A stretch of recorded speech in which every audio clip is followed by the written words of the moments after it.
afternoon, everybody. We're going to go ahead and get started. It is officially 12:10. My name is Thad Graham. I am the education specialist here with Family Services Incorporated. You do not have to listen to me today.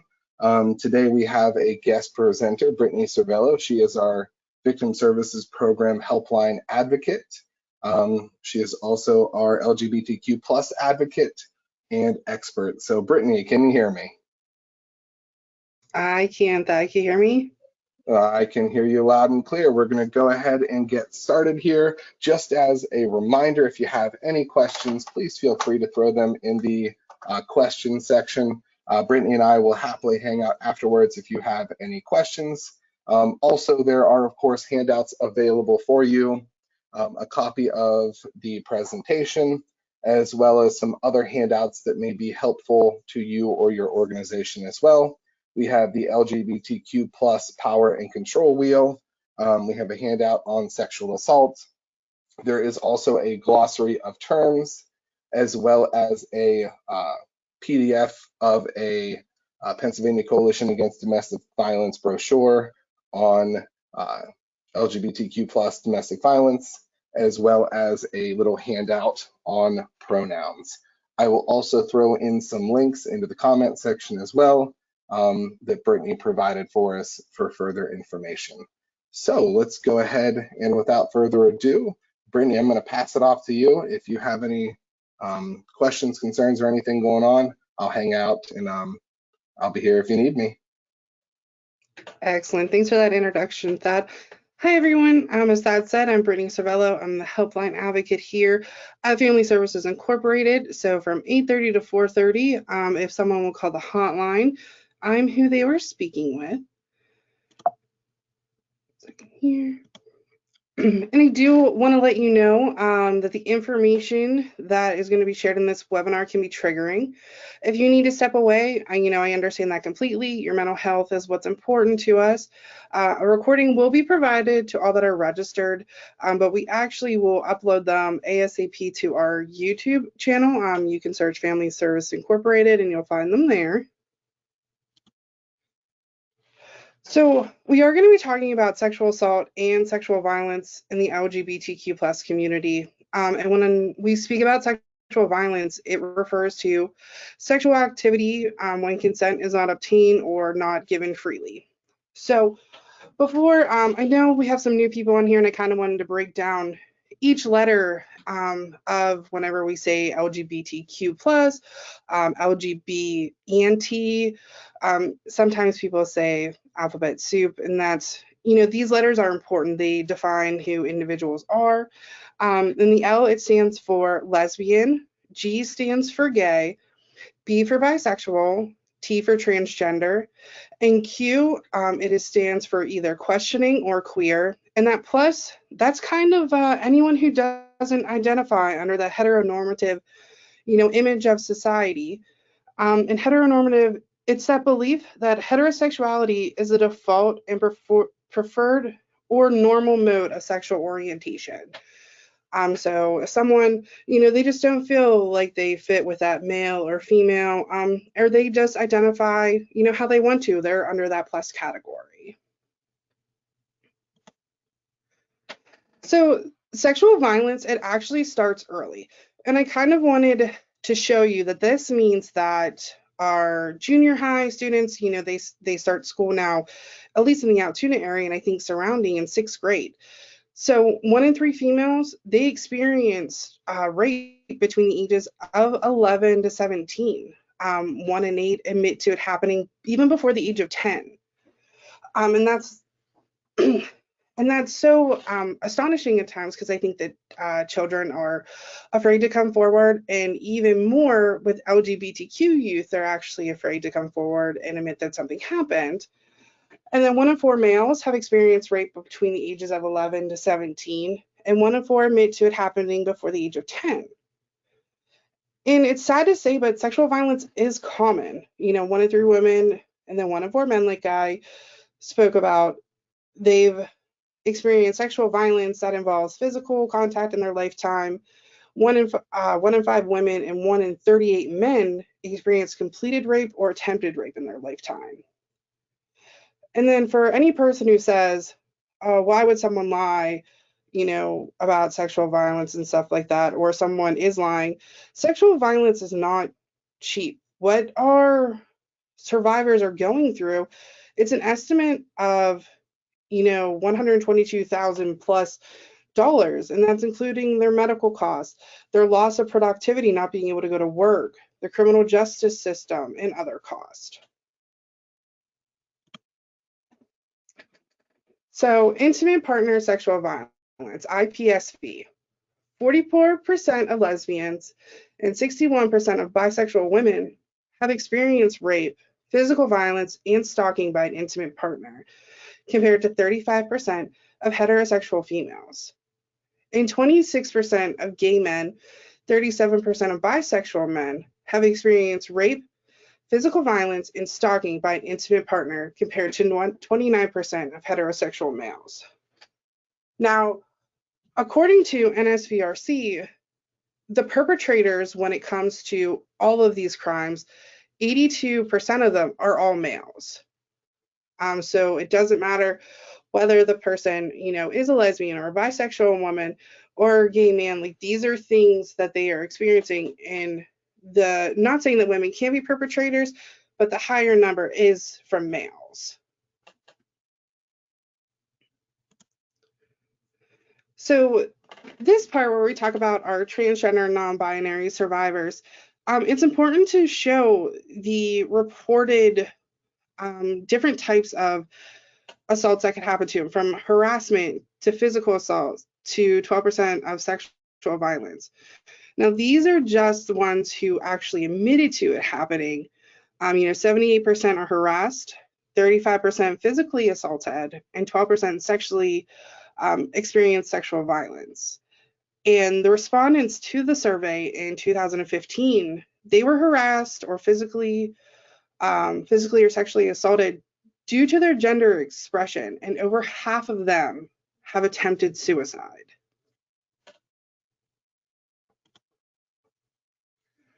So almost half of all transgender people have been sexually assaulted at some point in their lives. And these rates are higher for trans people of color, and those who have done sex work, homelessness, or have a disability. So when you break it down, lifetime sexual victimization was more prevalent among trans respondents who were American Indian, multiracial, Middle Eastern, Black, have done sex work, had been homeless, and had lived with disabilities. So it is important to understand not just that these assaults happen in the LGBTQ plus community, but also being able to break down that each person experiences these assaults at a higher rate than someone else. Everyone wants to know why someone does not come forward with a sexual assault. That's usually, the first question. Why didn't you say anything? Well, for some people, they have barriers, they always say a woman doesn't come forward, she doesn't want to be seen as a tramp or a slut and stuff like that, or she asked for it, or a man, how could that happen to him? For same-sex survivors, they have those same thoughts, but on a bigger scale. Not being taken seriously for what they experienced, or for helping providers such as officers, nurses, and stuff like that, downplaying what happened to them. Not having their experience called a sexual assault or a rape, or having to explain their experience in more detail than one would have asked if it was a heterosexual survivor or a survivor of a male-female assault. Having to educate those they reach out to. Could you imagine having to relive what just happened to you, but then someone not understanding, so you have to go into more invasive details of what happened to you just so they can get a little bit of an understanding. Having their experience, sensationalized, having it put out there more, because, something happened in the LGBTQ community where that's going to be in the paper, but if someone else was sexually assaulted, it may not have been in the paper. mistakenly being seen as a perpetrator. You know, when a woman goes in and she's been sexually assaulted by her partner that is a female, some might think that she's the primary aggressor because of the way that she's reacting to her trauma. Or if a gay male would go and confess, you know, what happened to him and he's finally willing to say it, well, there's no way that that could have happened to you because you're a male. Being blamed for the assault, not being understood, being treated in a homophobic manner by police, hospital staff, rape crisis centers, counselors, and others, and being outed. And that is having their sexual orientation revealed without their consent. No one, just as no one has the right to touch you or anything like that, no one has the right to tell someone else your sexual orientation. It is your choice. And it's not fair when someone takes that away from you. So the fear of re-victimization from helping professionals. These are targeted towards non-binary survivors and transgender survivors. Law enforcement, you know, we saw that 22 to 38% of trans people have been harassed by police, with upwards of 15% experience physical abuse, 7% being sexually assaulted by law enforcement. So there you are, finally walking to the police station, and you're going and you're ready. You're going to tell them your story. And then being harassed by the people that are supposed to help you. And then healthcare. Trans people have also experienced violence at the hands of healthcare professionals. 26% experiencing physical assault and 10% living through sexual assault. So yet again, finally going to have that very invasive rape kit done and then being treated poorly by the people whose hands are supposed to be there to hold your hand and take you through this whole process. And then schools, and this is colleges, elementary schools, junior highs, high schools, even in schools where we hope students can seek, you know, that help, that support. 78% of gender nonconforming youth reported significant abuse at school. 31% of youth noticed the abuse was from teachers. 31% of students are going into a school, they're not being recognized first for their gender identity or sexual orientation, and then being re-victimized completely all over again.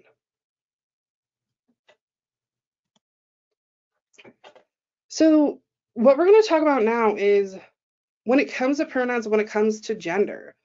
The only important piece of information in identifying a victim's story or survivor's gender is how they currently identify.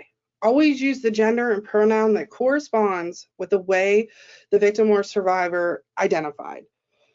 So that means someone is, let's say someone's assaulted, and this person is a trans female. But in the newspaper, they put a man was assaulted Friday morning in his, you know, Altoona neighborhood. That's incorrect. We want to say a transgender woman or trans female, if that is how, you know, they identify, or female, was assaulted in her Altoona neighborhood. We want that, we need to show that we are understanding them, and that we respect their choice. Should pronouns be skipped? No. No, not at all. It is possible to write information without using pronouns. Instead of referring to an individual by last name, instead referring to an individual by last name only, or plural pronouns they and them. The sentences could be awkward, but it would be disrespectful to use someone's non-preferred pronoun. So that would be if we're using someone's last name. We do Smith was found Friday morning in his Altoona neighborhood. That's incorrect. Smith identifies as a female. So Smith was found Friday morning in the neighborhood that she lived in. We are validating that person. Even if you write an email, I know we get a lot of questions and stuff like that about emails. If someone uses they, them pronouns, just put their name. We don't need to use Mr., Mrs., Ms. You know, if you ever email me and my preferred pronouns are not there, just Brittny, how are you today? And it's important to know that you're recognizing how important pronouns are. In names, a transgender non-binary person's chosen name should be considered by staff as their real name, whether it has been legally changed or not. It can be expensive to have a legal name change. All transgender and non-binary people should be treated as though their name has been changed legally. So, you know, we're sticking with that same name. John Smith, who used the name Rachel, was 27 years old. No, we don't say that. Rachel Smith was 27 years old. That's what we want to use. That is someone's name. It is expensive to